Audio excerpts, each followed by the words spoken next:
ST, Towson Bowling, that we're in a new year. It's a festivus year. I'm wearing purple. We got the purple lights all strung up. We got playoff football here this week. That I'm going to find champions in the annals of Ravens history to come on here and describe what January football is all about. No one better to do that or more qualified to do that than this guy. Some people call him a guard. I call him a center. He is the main event, and you can hear him do some sports radio at the Hub up in Boston, also out on Twitter, and man of many children and many talented children on Broadway. We welcome the man, the myth, the legend, the main event, Mike Flynn, back on the WNST. There's a rumor that you and I might be getting together at Foxborough next week if this thing breaks right? Yeah, I hope so. I mean, I don't really go to a lot of games down up here, but I'd bring in my son down there for a playoff game on the road. Going in the Lions Den would be pretty good. Do your kids believe that you won a Super Bowl or played in a game, or do you like show it to them on Christmas every year to make sure they know? I remind them about it every day. And I have pictures of me all over isn't that what we do? And I constantly sit them down. I replay old games, but I have some tricky editing. I've never missed a block in 11 years with the Ravens. Perfect grade on Pro Football Focus in retrospect, right? How's it going, buddy? How are you, man? I'm surviving, man. I'm just. I was telling you before we get in the air. Just after about when you have kids, and I got 4 of them. This is like the last day of Christmas. You had the whole Christmas break. You have Christmas. Tell everybody about your kids. I need my kids to get back to school. Give everybody your kid's story because they don't know what you like. I know you. We're friends. We're Facebook friends. Your wife, but you have like this. They think Phillip Rivers has it rough with the 9 kids he's got running around. You've got like twins and all boys. I mean, you got like a mess on your hands on a daily basis, right? And one's tougher than the next, and one's meaner than the next, and they don't get along. Compromise is not a word that's used in my house.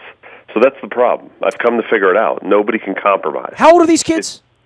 12, 9, and 6-year-old twins. Well, they've been watching the news in America. They're Americans if they don't want to compromise, right? No, they don't compromise. They're typical Americans. They think their way is the right way, and they want it all. So it just doesn't work in this house. You know what it is with you? You and I, you're one of my favorite all-time Ravens, and I gave a lot of love to Marvin this week, and so many of you were still close. I was out with the Ray Lewis thing this summer, but I chased you around like Thanksgiving to get you on, and your last text to me was when, and I replied, and you never replied back to me. And then before that, you were actually on with me in August, like August the 8th. So it's the last time we've talked was August the 8th, although we throw back and forth here and again on Facebook, and I see pictures of your kids doing all sorts of stuff. But, man, the world has changed since August 8th. I mean, I would think on August the 8th, we're probably talking about Joe Flacco and how good he looked and where we are and whether the defense was going to hold up, what kind of year it was going to be, and how bad the Orioles sucked. And here we are, and Lamar Jackson, rookie quarterback, running game.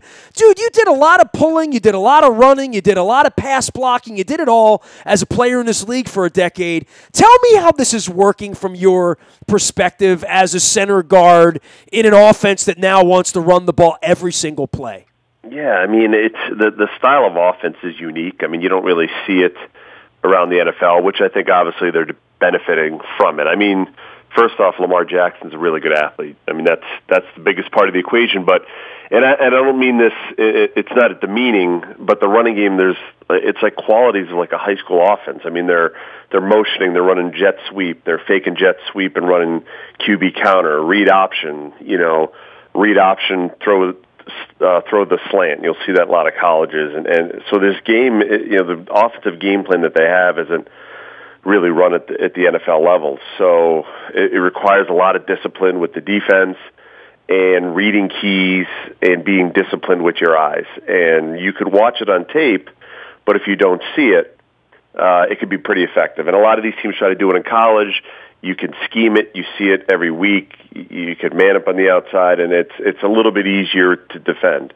At the professional level, very similar to now a different offense, but when the Wildcat came in vogue, right? It's a couple teams that caught off guard. I mean, Miami won a division by doing that, and eventually it gets caught, and/or your quarterback gets hurt because it's a position where eventually they're going to catch you. But right now, it's working. I mean, they run the football, they control the clock, their defense is playing pretty well, and with Jackson, you don't know. I mean, he may throw 17 for 20 for 225, and if you get that Jackson and he could be accurate with play action, you can win playoff games.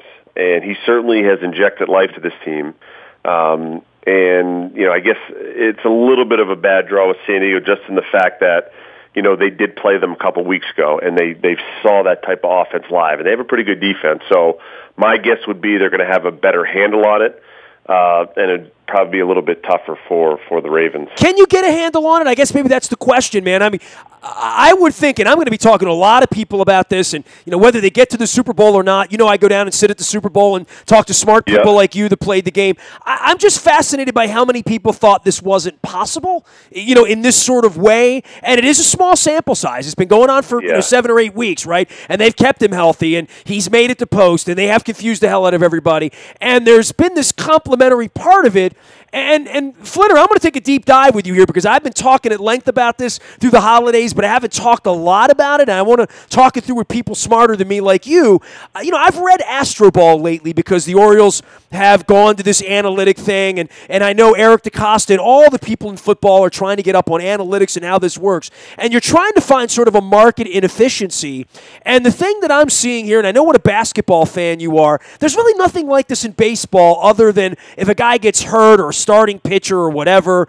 But in basketball, if you can get LeBron in foul trouble, or you can get Shaq in foul trouble, or you can get Kobe off the floor, whatever it is, to take the best player away, the only thing you could do in football is to not throw at Darrell Revis or not throw at Champ Bailey or whatever. Or you can just tell the quarterback, you're only going to get 8-9 possessions, and it might be a 3 and out. And you're only going to get, 22 minutes a game to play with the football, not 35 minutes, because our offense is going to play with the clock, and we're going to ground the game out.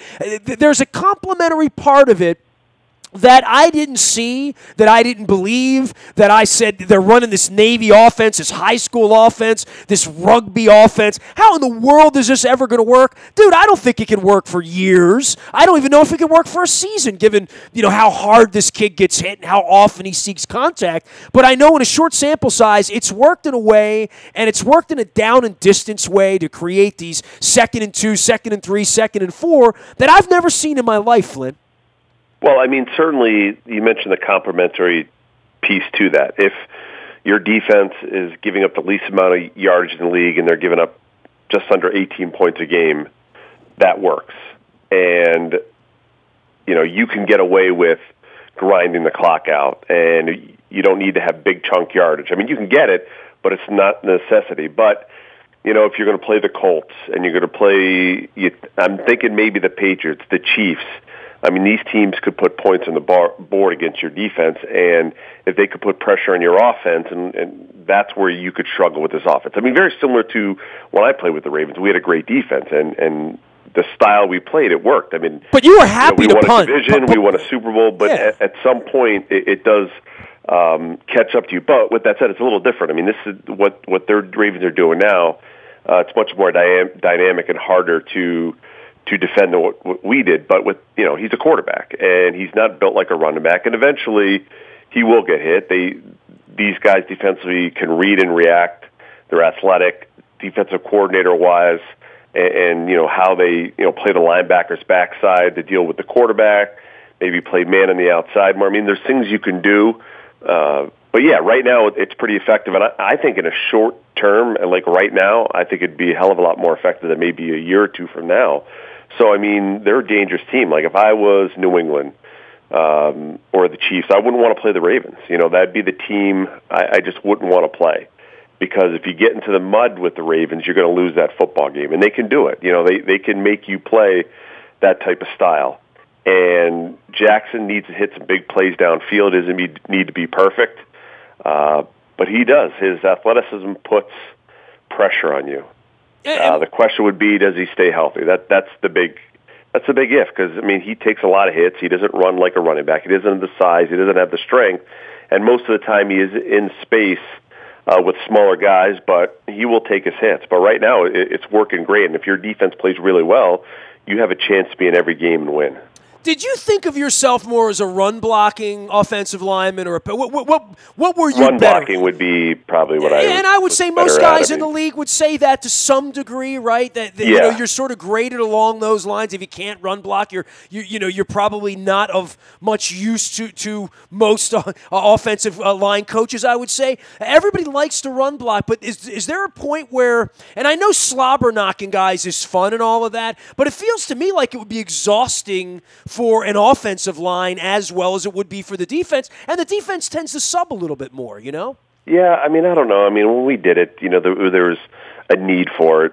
I mean, we didn't have the best quarterback play in my time there, so, you know, we did have a lot of responsibility, whether they played 8, sometimes 9 guys in the box, so we took it as a challenge. You know, certainly the pass blocking part of it, it's a little more passive, and defensive guys kind of have an advantage, but yeah, it did physically wear you out. There's no doubt about it. Monday mornings were a little bit sore than, you know, I'm probably guessing, you know, some of these other teams that throw the ball a lot. So, well, you were around for Jamal, and you know, setting up Jamal. I remember Mondays, you know, not be able to move, and you know, like after Kansas City game, not be able to go up and down the stairs, and because we ran the ball so many times. But hey, listen, they're winning, and as a lineman, you know, when you're moving the ball and it's 5, 7, 8 yards, you bust a big run, then 2 yards and 3 yards, and you get a first. I mean, that's satisfying stuff. So it's physically demanding. There's no doubt about it. It's demanding on the running backs, but you know, it's a lot of fun. Now, with that said, I was, you know, barring some games here and there, I wasn't in an offense where we threw for 450 and I could sit back and pass block 30 times and score 4 touchdowns and call it a day. So, you know, I'm only that's what I know, but you know, I'm sure these guys. I know Marshall Yanda having played with him, he's a tough guy and loves it. But you know, right now they have something special going on, and they've had a hell of a run here, and I like them against San Diego. So we'll see how far they can take this. You know, I talked to a lot of people a couple weeks ago, you know, players and people in the game, and they're like, no, I didn't think they could do this. I mean, where were you at bye week at 4-5 and rookie quarterback coming in? Did you sense that they could turn this thing around in this way? You know what? I thought they looked pretty good early, actually. And I said, oh, maybe they have a chance this year. You know what I mean? I thought Flacco was coming back, and, you know, he was, you know, healthy, and he was motivated because he had, you know, a younger guy behind him. So I thought, you know, that maybe they had a chance to win a little bit. And, you know, and then the reality kind of kicked in, and they didn't look very good. So, you know, I didn't think they would be here. You know, especially with the change, I think it needed to be made, but I didn't think they'd be able to run off 6 out of 7 or something like that. Oh, damn near beat the Chiefs too, right? Yeah, you know, and then really that loss against the Chiefs, which, you know, play here and there, and they have that game won. So I think they you know, the defense was playing pretty good. I thought they would be okay. I didn't think anybody was going to run away with that division, and it kind of played out like I thought. I mean, the way it was playing, I figured you would have to win your division. I thought the Steelers would win. I thought they were more talented, but clearly, you know, the Ravens are better coached. They're more disciplined, and you know, they won the division. So, you know, I knew they'd be in the mix, but you know, to win 6 out of 7 and potentially now you're at home, and you know, to me, thinking they can get the divisional round, it's pretty huge turnaround from 6-7 weeks ago. He is Mike Flynn. He is the main event. You can find him out on Twitter and at Sports Hub 98.5 in Boston, Massachusetts. He's the Mike Flynn who's not going to prison. So I'm just pointing that out. I know you've had some not issues. that I know of. No, well, I mean, convicted, never convicted. Never convicted. This is an open tournament, right? I mean, you're up in New England where usually they're sitting on the 1, they're sitting on the 2 and all that. And the Colts feel dangerous. Both of these teams, the Ravens and the Chargers, are going to be dangerous teams next week. And I guess the reason they're dangerous is no one really sees any of these teams as invincible. And I know the Saints have a benefit and the Rams are pretty good in the NFC as well, but this is a pretty wide-open tournament as I see it. I don't think the Cowboys are winning the Super Bowl, but most of the rest of these teams, I give them a fair opportunity, quite frankly. Yeah, you know, I think the AFC is more open than the West. I mean, I do like the top 2 seeds out West. I think New Orleans is the top seed with Breeze playing well, tough place to play. Even though the Rams kind of stumbled late, I like them. So I think they should be favored. The AFC, I think, is wide open. Part of that is I don't think New England, you know, they're good. Listen, they're 11-5, and they have a bye in this AFC. That's a pretty good record, but I certainly don't think they're unbeatable. I think the talent level of that team compared to where they were 2-3 years ago is apples and oranges. So I think they're good, not great. The Chiefs, to me, offensively, I think they're great. Defensively, they can't stop anybody. And a lot of times that comes, haunt you because if Mahomes isn't playing great and he's come back to earth a little bit, you stumble a little bit on offense and you need stops, Kansas City can't give them to you. Plus, I think sometimes their offense gets a little bit too cute.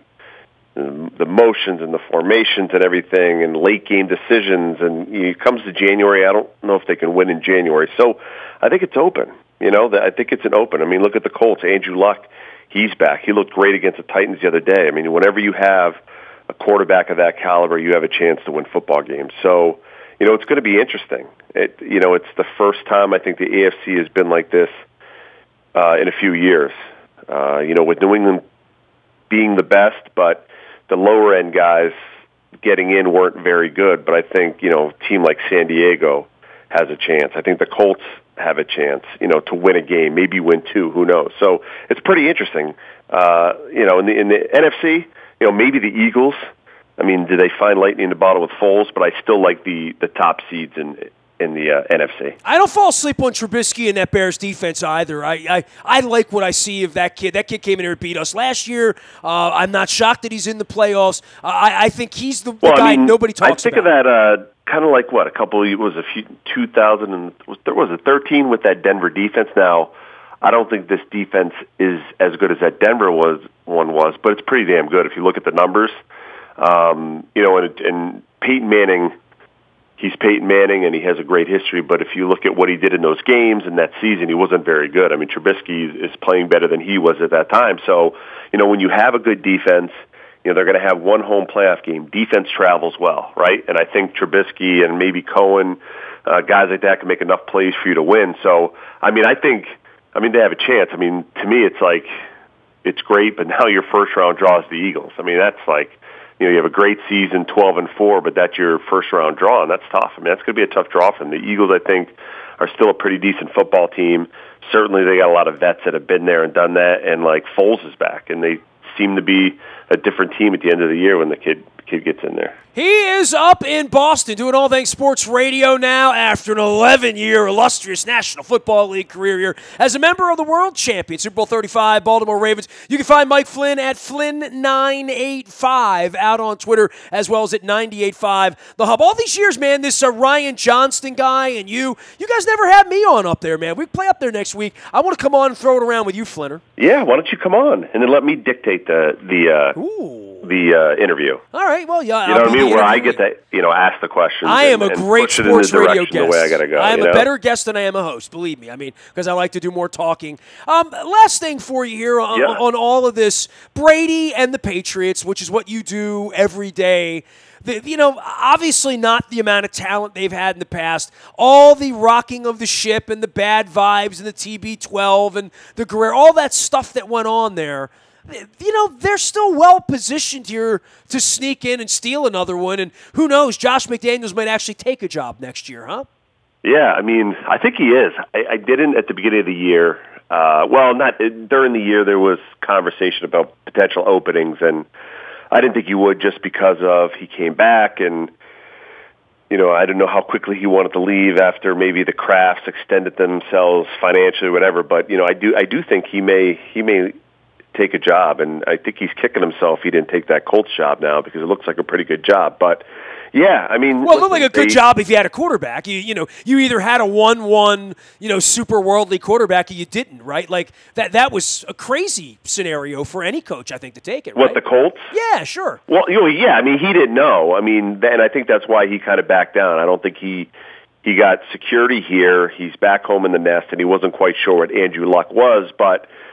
As you sit now, in hindsight, you could see Luck was healthy, and he's had a hell of a year, and the guy's only 29, so, that's a future there. In terms of the Patriots, yeah, I mean, they've had a crazy year. I mean, they've beaten 5 teams that are in the playoffs, but their 5 losses were to teams that were not in the playoffs. And their biggest thing is road games. They do not play well on the road. But they get a bye, and they're playing at home, and it comes down to Kansas City winning their game in divisional games, which I think the last 7 times the Chiefs have had a home playoff game in the divisional round, they've lost.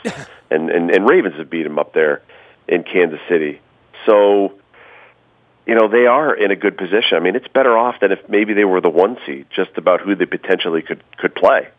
If the Texans are home and they can beat the Colts, and they'll have the Texans in the second round, and they're not winning in Gillette. They're just not going to do it.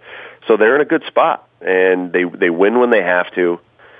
Just when you think they're finally going to get squashed, they win a big game here or there, or Tom Brady plays well. So it's definitely the fumes of the dynasty. But they definitely can make a run and get to the Super Bowl. There's no doubt about that. Well, it's still jet fuel that's powering that engine there in TB12. Mike Flynn is here. You can find him at Flynn985 out on Twitter. I got to get you back down here for some crab cakes. And kids not going back to Broadway. Things are sort of normalized here into 2019. And it feels normal to me. The Ravens are in the playoffs, right? We're back where we should be. Yeah, it's been a long time. And, it didn't look that way a while back, but and the way it ended, too, obviously, with the Steelers, losing some games that they shouldn't have down the stretch and kind of come down to the last game.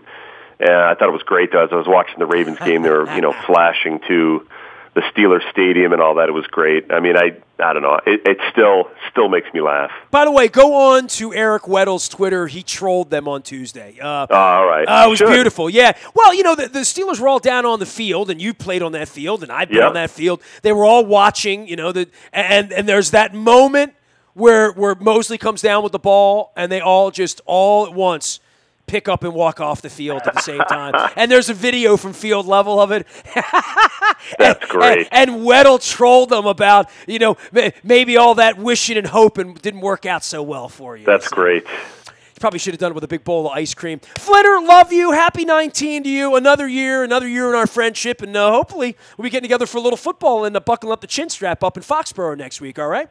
Sounds good, buddy. You got Talk it. To you soon. Be well. Hi to Mary and the kids. There he goes. Mike Flynn, world champion. He loves when I say that. I didn't even give him a hard time about losing the video from the parade, but I'm doing that now because his mic is muted, and I want to hear him squirm because we shot video off the Humvee on his camera, on his videotape, that now is missing in action. It's just gone. The only parade I'm ever going to ride in, world champion, rain, Humvees, emotions, all of that. Flynn lost the tape. I only have him on because he's really smart and really good at radio, because deep down, I harbor some anger about this. 18 years later. Holy cow, we're getting old. Nasty at WNST.net is the way to find me. Facebook, Twitter, LinkedIn, Snapchat, Instagram, streaming live on our Facebook. And by all means, if anyone has a picture of me and Mike Flynn, or has video of me and Mike Flynn on top of the Humvee rolling down Pratt Street, I will pay for that. Serious gift cards. Serious love. I'll pay in love because I want the pictures. Flynn's parents are going to find the videotape at some point. Somewhere. Sometime. Guy rides in one parade with a video camera and loses the film. Ay. I am Nasty at WNST.net. We are on Facebook, Twitter, LinkedIn, Snapchat, Instagram, and anywhere the internet travels, including the buyatoyota.com audio vault. I am Nestor. We are WNST.net, AM 1570, and WNST, Towson, Baltimore, and we never stop talking about the parade tape and Baltimore sports.